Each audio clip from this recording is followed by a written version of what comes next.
और खबरों की शुरुआत करेंगे आज की बेहद अहम खबर के साथ। अफगानिस्तान में जुमेरात को काबुल एयरपोर्ट के करीब 2 खुदकुश धमाकों में कम से कम 73 अफराद की हलाकत की खबर है। 150 के करीब लोग जख्मी हुए हैं।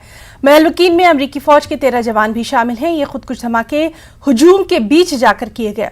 वाज़ेह है कि अफगानिस्तान पर तालिबान के कंट्रोल के बाद से काबुल के हामिद करज़ई इंटरनेशनल एयरपोर्ट पर बैरूनी ममालिक के बाशिंदों समेत ऐसे अफगान शहरियों की भीड़ जमा हो रही है जो कि अफगानिस्तान छोड़ना चाहते हैं। अमेरिका, बरतानिया और ऑस्ट्रेलिया ने काबुल एयरपोर्ट पर दहशतगर्दाना हमले का इम्कान जाहिर करते हुए अफगानिस्तान में मुकीम अपने शहरियों के लिए वार्निंग जारी की थी।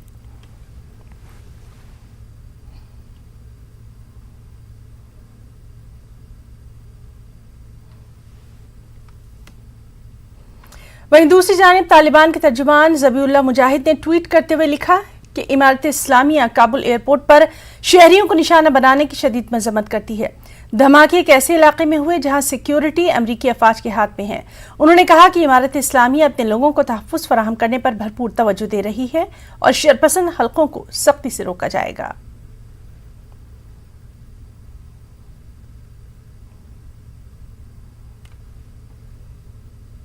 दरियास्ता दहशतगर्द तंजीम ISIS ने टेलीग्राम अकाउंट पर काबुल एयरपोर्ट पर दोहरे हमले की जिम्मेदारी कबूल कर ली। IS ब्रांच, जो कि इस्लामिक स्टेट खुरासान सूबे के नाम से मशहूर है, उसने खुदकुश धमाकों की जिम्मेदारी लेते हुए कहा कि उन्होंने अमरीकी फौजियों और उनके अफगान इत्तेहादियों को निशाना बनाया है। टेलीग्राम पर जारी की गई तस्वीर में हमलावर का बयान भी शामिल है। तस्वीर में दिखाया गया कि मुबैना हमलावर धमाका खेज बेल्ट के साथ काले IS झंडे के सामने खड़ा है, जिसके चेहरे पर काला कपड़ा भी है और सिर्फ उसकी आंखें दिखाई दे रही हैं।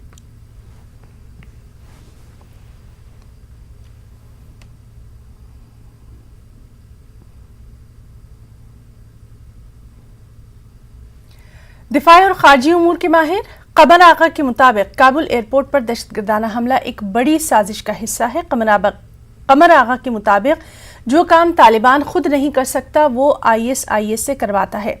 कमर आगा के मुताबिक ISIS के ताल्लुकात हक्कानी नेटवर्क से हैं और हक्कानी नेटवर्क के ताल्लुकात तालिबान से हैं और ऐसे में इन हमलों में तालिबान के रोल से इनकार नहीं किया जा सकता। अमेरिकन काफ़ी देर से कह रहे थे कि इस तरह का अटैक होने की संभावना है। उन्होंने अलर्ट कर दिया था, उसके बाद भी हुआ। जबकि एयरपोर्ट के चारों तरफ जो है सिक्योरिटी वो तालिबान की है, हर आदमी को वो सर्च करके उस तरफ जाने देते हैं। उसके बाद ये लोग कैसे अंदर गए? कहा जा रहा है कि ISIS का हाथ है, ISIS खुरासान जो है उसका हाथ बता रहे हैं, लेकिन ISIS जो है अफ़गानिस्तान में इसके बड़े घनिष्ठ संबंध जो हैं वो हक्कानी नेटवर्क से हैं जो तालिबान के हेड हैं। और बहुत से दफ़े ये भी हुआ है कि जहाँ पे तालिबान को नहीं करना था अटैक, हक्कानी नेटवर्क ने इनके साथ करवाया है, ISIS से करवाया है।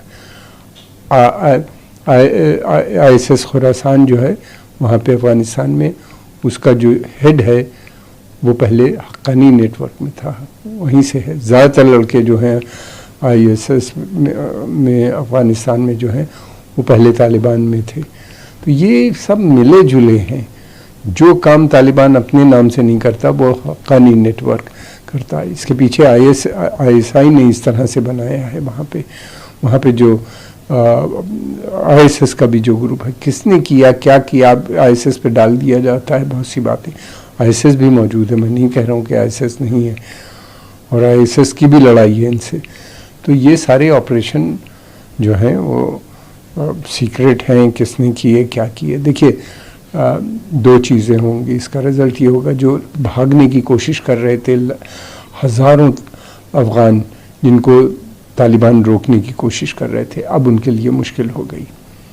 दूसरी बात ये कि उन्होंने एक ये वार्निंग भी है अमेरिकन को कि जल्दी खाली करो 31 तक, नहीं तो हम वी कैन और फेस कॉन्सिक्वेंसेस। तो इस तरीके से मुझको तो लगता है कि इसमें ये सब एक बड़ी कॉन्स्पिरेसी का हिस्सा है। उधर अमेरिकी सदर जो बाइडेन ने काबुल एयरपोर्ट पर खुदकुश धमाके के लिए जिम्मेदार ISIS समेत दीगर दहशतगर्द तंजीमों को खबरदार किया है। उन्होंने वाज़ेह अल्फाज में कहा कि अब उन्हें इसकी कीमत चुकानी पड़ेगी। हमले में अमरीकी फौजियों की हलाकत पर मुश्तइल जो बाइडन ने कहा कि ना तो हम इसे भूलेंगे ना ही माफ ही करेंगे, अब हम शिकार करेंगे और इन्हें इन अम्बात की कीमत चुकानी पड़ेगी। इसके साथ ही जो बाइडन ने कहा कि हम अमरीकी शहरियों को अफगानिस्तान से बचाएंगे, हम अपने अफगान इत्तेहादियों को निकालेंगे और हमारा मिशन जारी रहेगा। सदर जो बाइडन ने कहा कि काबुल एयरपोर्ट के बाहर होने वाले हमलों में हलाक होने वाले अमरीकी सर्विस के एहलकार हीरो थे। Whatever they need, if they need additional force, I will grant it. But the military, from the chairman of the Joint Chiefs, the commanders in the field, have all contacted me one way or another, usually by letter, saying they subscribe to the mission as designed to get as many people out as we can within the time frame that is allotted. They're not good guys, the Taliban. We're not suggesting that at all. But they have keen interest. As many of you have been reporting, they very much would like to figure out how to keep the airport open. They don't have the capacity to do it. They very much are trying to figure out whether or not they can maintain what is a portion of an economy that has become not robust but fundamentally different than it had been. दूसरी जानिब अफगानिस्तान से इनखला की निगरानी करने वाले अमरीकी general का कहना है कि अगर काबुल हवाई अड्डे पर हमले के मुजरिम मिल गए तो अमरीका उनका पीछा करेगा। जनरल केनेथ फ्रैंक मैकेंजी के मुताबिक काबुल हवाई अड्डे पर अभी सिक्योरिटी खतरात हैं। उन्होंने इस बात का भी अंदेशा जाहिर किया कि काबुल एयरपोर्ट पर मजीद दहशतगर्दाना हमले हो सकते हैं। हम तवक्को करते हैं कि ये हमले जारी रहेंगे। उन्होंने कहा कि तालिबान कमांडरों से कहा गया है कि वो इजाफी खिदमात हिफाजती इक़दाम करें ताकि एयरपोर्ट के अहाते पर एक और खुदकुश बम धमाके को रोका जा सके। उन्होंने कहा कि वो इस बात का कोई इशारा नहीं देखते कि तालिबान ने जुमेरात के हमलों की इजाजत दी है।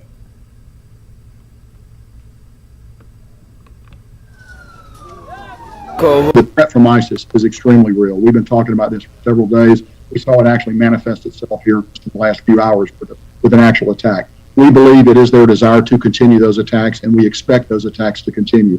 And we're doing everything we can to be prepared for those attacks. That includes reaching out to the Taliban, who are actually providing the outer security cordon around the airfield, to make sure they know what we expect them to do to protect us. And we will continue to coordinate with them as they go forward. Hindustan ने काबुल बम धमाकों की शदीद मजम्मत की है। वज़ारत ख़ारजा की जानिब से जारी एक बयान में दहशतगर्दाना हमले के मुतासिरीन के अहल खाना को ताज़ियत पेश की गई। ज़ख्मियों के लिए उनकी जल्द सेहतयाबी के लिए नेक ख्वाहिशात का इजहार किया गया। वज़ारत ख़ारजा ने कहा है कि ये हमले दुनिया को दहशतगर्दी और दहशतगर्दों को पनागाहें फराहम करने वालों के खिलाफ मुत्तहिद होने की ज़रूरत को तक़वियत देते हैं।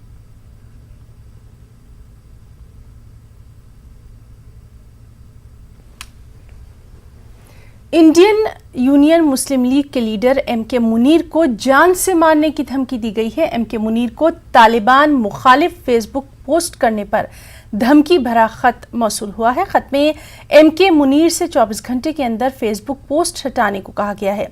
मुनीर ने इस सिलसिले में केरल के वज़ीर आला और डीजीपी से शिकायत दर्ज कराई है।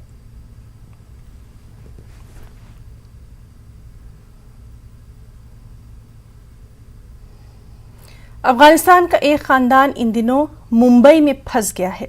आरिफ गोया जो आला तालीम हासिल करने हिंदुस्तान आए थे, आरिफ ने कभी सोचा नहीं था कि उनके लिए अपनी तालीम मुकम्मल करने के बाद अफगानिस्तान वापस जाना तक मुश्किल हो जाएगा। 2 महीने बाद आरिफ का फैमिली वीज़ा ख़त्म हो रहा है, इसलिए आरिफ ने हुकूमत हिंद से मदद की अपील की है। एक रिपोर्ट।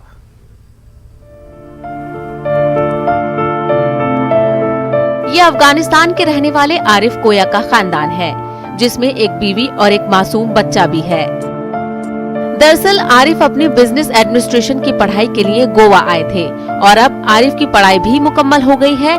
लेकिन जैसे ही आरिफ और उनके खानदान ने अपने हम वतन अफगानिस्तान जाने का इरादा किया तो उसी वक्त अफगानिस्तान पर तालिबान ने कब्जा कर लिया। अफगानिस्तान में जिस तरह के हालात हैं, उन्हें देखकर आरिफ वापस अपने वतन अफगानिस्तान नहीं जाना चाहते हैं और अब 2 महीने में आरिफ का वीजा भी खत्म हो रहा है। इसीलिए वो हिंदुस्तानी हुकूमत से अपील कर रहे हैं कि उनका वीजा बढ़ा दिया जाए। We were just planning to go back to the country, but unfortunately, due to the turmoil faced by Afghan citizens, we are not able to go back to the country, and our family members, those who are stuck over there and they are not able to come out, they also advise us, don't come to the country in this situation, stay away as long as you can, as our visa is getting expired in next 2 months. So we want Indian government to help us regarding our visa extension and work permit. At least we will be able to work with some companies here and to survive here. And हमारे मदद करो Indian government. फिलहाल आरिफ कोया अपने बीवी बच्चे के साथ मुंबई से ताल्लुक रखने वाली एक समाजी कारकुन संध्या फर्नांडिस के घर पर रह रहे हैं, जहां उनकी हर तरह से मदद की जा रही है। समाजी कारकुन संध्या फर्नांडिस आरिफ के तमाम मसाइल के बारे में सरकारी महकमों में भी बातचीत कर रही हैं। आरिफ और सादिया से एक्चुअली मैं लास्ट ईयर जैन में मिली थी, जब उनकी बेटी का सर्जरी था, हार्ट सर्जरी। बहुत रिसेंटली उनको वापस अफगानिस्तान जाना था आफ्टर देयर एनडीए। तो इस दौरान जब उनका फाइनल चेकअप था इल्दिस का, तो वो मेरे घर पे ही रुके थे। और ये फाइनल चेकअप के दौरान ही तालिबान का जो टेक ओवर था काबुल में ये हुआ। एंड तब से बहुत क्लूलेस है आरिफ कि वो कहाँ जाएगा, कैसे एडजस्ट करेगा। एंड वो मेरे साथ ही है, पिछले 3 हफ्तों से मेरे घर पे ही रुके हैं। एंड मैंने उन्हें बोला है कि एटलीस्ट स्टे वाइज तो उनको कोई स्ट्रेस लेने की ज़रूरत नहीं अभी, कब तक चलता जाएगा। और उनको अभी कोई क्लैरिटी नहीं है उनके फ्यूचर का। इस वक्त मुल्क और दुनिया के कई ममालिक में हजारों अफगान शहरी मौजूदा वक्त में अपने हम वतन अफगानिस्तान वापस नहीं जा सकते, और यही सूरत हाल आरिफ के साथ भी है। न सिर्फ आरिफ बल्कि अफगानिस्तान के तमाम शहरी जो कि मुल्क के मुख्तलिफ शहरों में रह रहे हैं और अब उनके वीजा खत्म हो रहे हैं, उनकी हुकूमत से यही अपील है कि हुकूमत उनकी मदद करे। Bureau report, news 18 Urdu. एक और अहम खबर, डॉक्टर कफील खान पर फिरक़ेवाराना कशीदगी फैलाने के मामले में इलाहाबाद हाई कोर्ट ने डॉक्टर कफील खान को बड़ी राहत दी है। डॉक्टर खान के खिलाफ दर्ज एफआईआर को कालदम करार दे दिया गया है। डॉक्टर कफील खान के खिलाफ जिला अदालत में चल रहे मुकदमे की कार्रवाई को भी खत्म करने का हुक्म दिया है। डॉक्टर कफील खान पर AMU में इश्तियाल अंगेज तकरीर करने और फसाद फैलाने का इल्ज़ाम था। कफील खान ने CAA और NRC के खिलाफ AMU में तकरीर की थी। डॉक्टर कफील खान 8 माह तक मथुरा जेल में बंद रहे हैं। हाई कोर्ट ने डॉक्टर कफील खान को जमानत पर रिहा करने का हुक्म दिया था। कफील खान ने जिला अदालत में चल रहे मुकदमे के खिलाफ हाई कोर्ट में अर्जी दाखिल की थी, जिसके बाद हाई कोर्ट ने फैसला सुनाते हुए इल्जामात से बरी किया था और तमाम मुकदमात को खत्म करने का हुक्म सादिर किया था। डॉक्टर कफील खान ने इसे पूरे मुल्क की कामयाबी से ताबीर किया, साथ ही कहा कि झूठ पर सच की ये एक बड़ी फतेह है। और नाज़रीन, इस वक्त हमारे साथ खुद डॉक्टर कफील खान साहब मौजूद हैं। चलिए उनसे ही हम उनका पहला रिएक्शन इस पूरे मामले पर जानेंगे। डॉक्टर कफील खान, आपका बहुत बहुत इस्तकबाल करेंगे न्यूज़ 18 उर्दू में। और सबसे पहले हम यही आपसे जानना चाहेंगे, ये जो फैसला आया है, बड़ी राहत जो आपको मिली है, पहला आपका रिएक्शन, तासुरात। अस्सलाम वालेकुम वरहमतुल्लाहि वबरकातुहू। बस इतना कहूँगा कि बहुत खुशी है, इट्स अ ह्यूज रिलीफ। और अल्लाह ने जो है, आप सब लोगों की दुआएं हैं, ये सिर्फ मेरी जीत नहीं है, पूरी दुनिया के हर उस बंदे की है जो इंसाफ पसंद है और जो प्यार और अमन और भाईचारे में बिलीव करता है। और उन सब लोगों की हार है जो अली बजरंग बली, शमशान कब्रिस्तान और इंसान को इंसान में जाति और धर्म में बांटते हैं। जैसा आपने यूपी में देखा है किस तरह से जो है वो माहौल बनाया जाता है। तो ये बहुत बड़ी रिलीफ है। जिस तकरीर को मेरी CAA NRC में मेरी दी गई थी तकरीर, जो मैंने सिर्फ बार हाई कोर्ट और सुप्रीम कोर्ट तक ने ये कह दिया है कि वो it was about integrity and unity of India, ये देश तोड़ने वाला भाषण नहीं था, ये देश जोड़ने वाली तकरीर थी। तो अल्लाह का बहुत बहुत शुक्र है और आप सबका बहुत बहुत समझ लीजिए दुआओं की ये सब कुछ रिजल्ट हुआ है कि इतनी अच्छी कामयाबी मिली। जी, और डॉक्टर कफील खान साहब, आपसे ये भी हम जानना चाहेंगे, अब आगे आप किस तरह से समाज की खिदमत करना चाहते हैं, क्योंकि लगातार हम देखते रहे हैं आपने बारहा अपनी इस ख्वाहिश का इजहार किया है कि अब आप अपने मरीजों की खिदमत करना चाहते हैं, अपने काम पर लौटना चाहते हैं। हमारे इस चैनल के जरिए क्या कुछ कहेंगे? देखिए, मैं तो अपना काम कर रहा हूँ, अल्लाह का शुक्र है। जब से जेल से बाहर आया हूँ, हम लोगों ने कोरोना के वक्त भी, जब अप्रैल मई में पूरे इंडिया में लोग घर से बाहर नहीं निकल रहे थे और एक सुनामी आई हुई थी, उस वक्त हम लोगों ने डॉक्टर्स ऑन रोड एक इनिशिएटिव कुछ डॉक्टर्स के साथ पूरा चलाया था और करीब 10 स्टेट्स हम लोग में गए हैं और 100 से ज्यादा जगहों गांव में हम लोगों ने फ्री मेडिकल कैंप लगा के लोगों को दवाइयां और उनका इलाज किया है। वो मैं करता रहूंगा।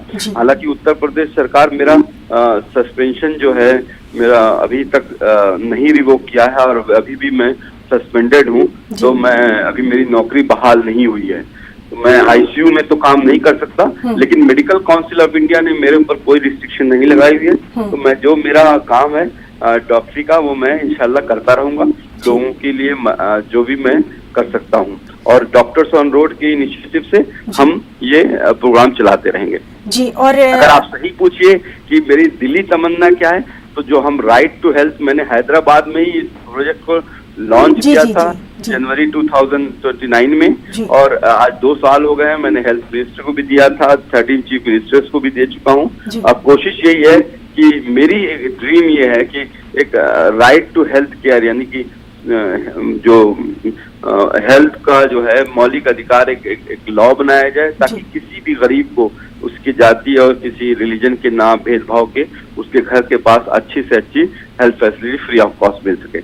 जी डॉक्टर कफील खान साहब, हम आपका बहुत बहुत शुक्रिया अदा करना चाहेंगे। आपने अपना कीमती वक्त दिया, न्यूज़ 18 उर्दू से आपने बात की, बहुत बहुत आपका शुक्रिया। तो नाज़रीन, ये थे हमारे साथ खुद डॉक्टर कफील खान साहब, जो कि तमाम तर अपने जज्बात का इजहार कर रहे थे। आगे बढ़ेंगे। दिल्ली के वज़ीर आला अरविंद केजरीवाल और बॉलीवुड अदाकार सोनू सूद के दरमियान अहम मीटिंग हुई। सोनू सूद को दिल्ली के तलबा के शुरू किए गए मेंटोरशिप प्रोग्राम का ब्रांड एम्बेसडर बनाया गया है। एक प्रेस कॉन्फ्रेंस के दौरान केजरीवाल ने कहा कि दिल्ली के बच्चों के मुस्तकबिल को नई राह और नई उड़ान देने के लिए मेंटोरशिप प्रोग्राम का आगाज किया गया है। इस प्रोग्राम के तहत बच्चों को मुस्तकबिल में बेहतर रहनुमाई में मदद मिलेगी और आगे के लिए वो अपना लायामल भी तय कर पाएंगे। इनके साथ काफ़ी लंबी बातचीत हुई, हमने समझा इनके सारे जो काम उसके ऊपर काफ़ी लंबी बातचीत हुई। जो काम ये कर रहे हैं, कैसे कर रहे हैं, इतना बड़ा नेटवर्क इन्होंने कैसे बनाया, इतने रिसोर्सेज कैसे आए। हमने दिल्ली सरकार में जो अच्छे काम चल रहे हैं उसके बारे में भी सोनू सूद जी को हमने बताया। एक जो अच्छा डेवलपमेंट है कि जो हमारा दिल्ली में हम देश के मेंटोर्स नाम से कार्यक्रम अभी पायलट बेसिस पे चल रहा था, अब कुछ दिनों के बाद इसको लॉन्च किया जाएगा। मैं बहुत ब्रीफली इसको बता देता हूँ कि जैसे जो खासकर सरकारी स्कूलों में हमारे बच्चे पढ़ते हैं, वो बच्चे बहुत गरीब बैकग्राउंड से आते हैं। उन बच्चों के परिवारों में उनको सही दिशा और गाइडेंस देने वाले लोग कम होते हैं। ऐसे में हम लोग अपील कर रहे हैं देश के लोगों से, जो पढ़े लिखे लोग हैं, कि आप आइए, सामने आइए और सरकारी स्कूल के 1, 2, 3 जितने भी आप बच्चे ले सकते हैं, आप उतने बच्चों को के मेंटोर बनिए। तो उनसे आप लगातार फ़ोन पे बातचीत करते रहिए, उनको फ़ोन पे आप गाइड करते रहिए, बच्चे आपको फ़ोन कर करके पूछते रहेंगे। और कई बार बच्चे स्ट्रेस में होते हैं, हमने देखा है कि इस वाले एज ग्रुप के अंदर सुइसाइड्स भी बढ़ते जा रहे हैं, स्ट्रेस में होते हैं, इमोशनल स्ट्रेस में होते हैं। तो अगर उनके साथ कोई है जिसके साथ वो मन हल्का कर लें, तो वो बड़ा उसका अच्छा इम्पैक्ट पड़ता है। तो देश के मेंटोर कार्यक्रम के लिए सोनू सूद जी हमारे ब्रांड एम्बेसडर बनने के लिए तैयार हो गए हैं, जिसके लिए मैं उनका बहुत बहुत शुक्रिया अदा करता हूं। उन्होंने कहा है कि वो भी कुछ बच्चों के मेंटोर बनेंगे और वो लोगों को अपील करेंगे, देश भर के लोगों को, कि वो भी मेंटोर बने।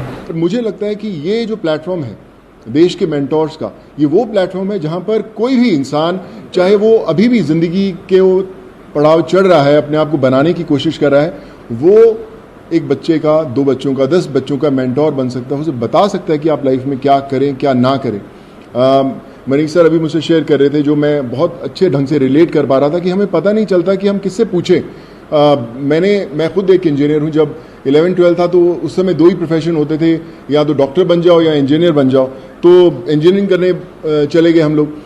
लेकिन आज इतने ज़्यादा प्लेटफॉर्म्स है, इतने ज़्यादा एवेन्यूज है और इतने ज़्यादा रास्ते खुल गए हैं जहां पर लोगों को पता नहीं है, पर लोग जो इन रास्तों से ऑलरेडी गुजर चुके हैं या कुछ सफ़र तय कर चुके हैं, उन लोगों को मेंटोर बनने का बहुत बड़ा मौका है, बताने का बहुत बड़ा मौका है। वज़ारत सेहत की जानिब से जारी करदा आदाद शुमार के मुताबिक मुल्क में कोरोना के 44,658 नए मामलों की तस्दीक हुई है। पिछले 24 घंटों में 496 अमवात दर्ज की गई हैं, जबकि इसी अरसे में 32,988 अफराद सेहतयाब हुए हैं। मुल्क में कोरोना के 3,44,899 एक्टिव मामले हैं। मुल्क में कोरोना के खिलाफ टीकाकारी मुहिम लगातार जारी है। अब तक 61 करोड़ से ज्यादा लोगों को वैक्सीन दी जा चुकी है।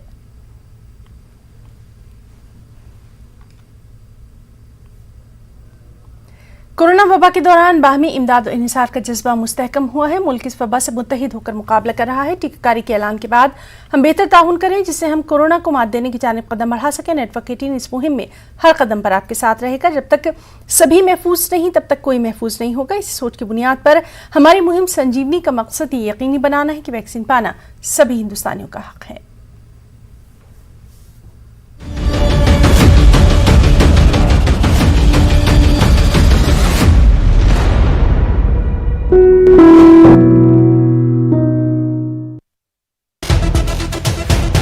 नमस्कार दोस्तों, मैं हूं अनिल चरणजीत और न्यूज़ 18 उर्दू कोरोना से लड़ने के लिए ज़िंदगी का यकीन वैक्सीन मुहिम चला रहा है।